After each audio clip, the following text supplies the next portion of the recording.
guys, welcome back if you are returning. Now we've done activity 1, which was our motion grid and then another picture inspired by it.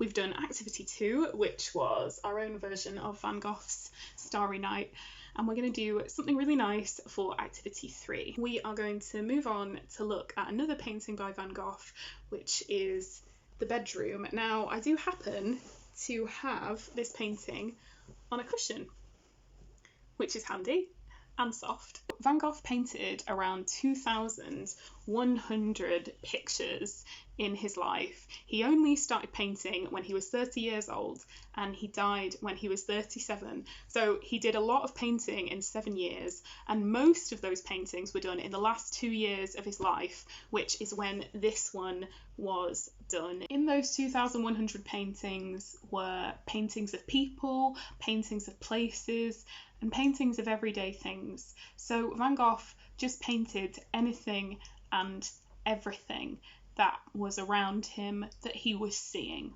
but always his own version. We are going to try and be inspired by our everyday surroundings and think about our everyday surroundings as art worthy, because they are. Anything can be art, anything can be made beautiful under the artist's eye, in this case your eye. So what you're going to need is a piece of paper.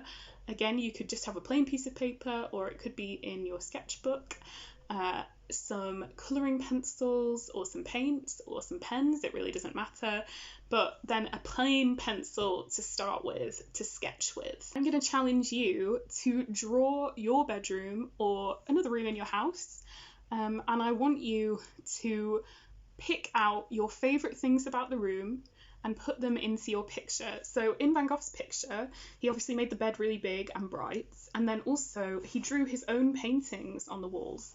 So I don't know if you have any pictures stuck up in your room or any paintings, but please add those in. Or even if you don't, you can just make them up, use your imagination to do so. And I'm going to show you mine as we go along.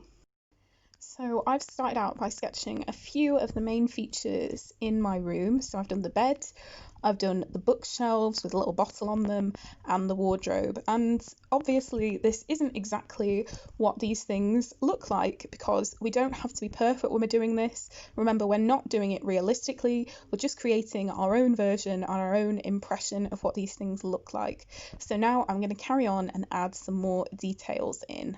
I've now started adding in some other details and going over some of the lines that I'd already drawn. So I've added some little rubber ducks here that I have on top of the wardrobe, my moon glass that has a straw coming out of it, thought that would be nice to put in, my patchwork blanket, I've started doing the pattern for that, and I've added these picture frames. So I just want you to keep on adding details as you see them. I've sketched in some more details with my pencil.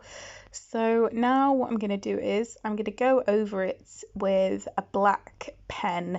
It could be a felt tip, could be a biro, but just to make those lines stand out nice and clearly before we start to fill it with colour. I have gone over everything with my black biro, and now I'm just going to use this rubber to start rubbing out the pencil lines. And as you can see with my picture, I really haven't bothered to make straight lines, and I don't think you have to for this sort of picture. So I did my floor freehand, and I quite like having messy lines in it rather than really straight ones. So just to say that don't worry about the lines being perfect or anything. Okay, and now for the best bit, which is adding the colour.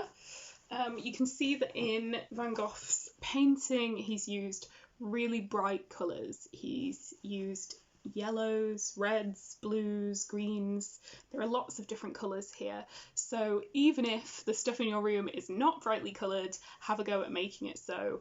And I'm going to use a combination of felt tips and chalk pastels, but again you can use paint or whatever you want, but do remember to put some newspaper down, put an apron on, and use water as well to keep dabbing your paintbrush in if you are going to be using paints. So I'll start colouring and then I'll show you how mine looks in a little while. Here is my finished coloured picture, which I've added to my little Van Gogh gallery.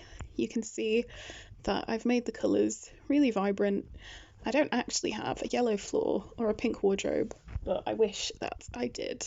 So I have coloured them so.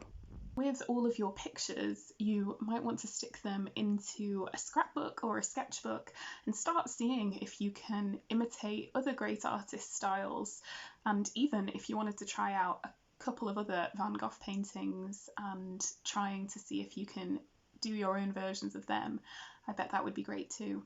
So that brings us to the end of this video on Vincent van Gogh, and I hope that you have enjoyed doing these activities with me. I've really enjoyed making them, and I just want to finish by saying that in his lifetime, Vincent van Gogh was not recognised as a great artist. He lived in very poor conditions for a lot of his life because people didn't buy his art, but he carried on painting, and obviously we're so thankful now that he did because we have so many wonderful pictures from him. He painted because he loved to and because it made him feel good, and that is the right reason to make art. So I'm going to finish there. Thank you again for watching. Goodbye.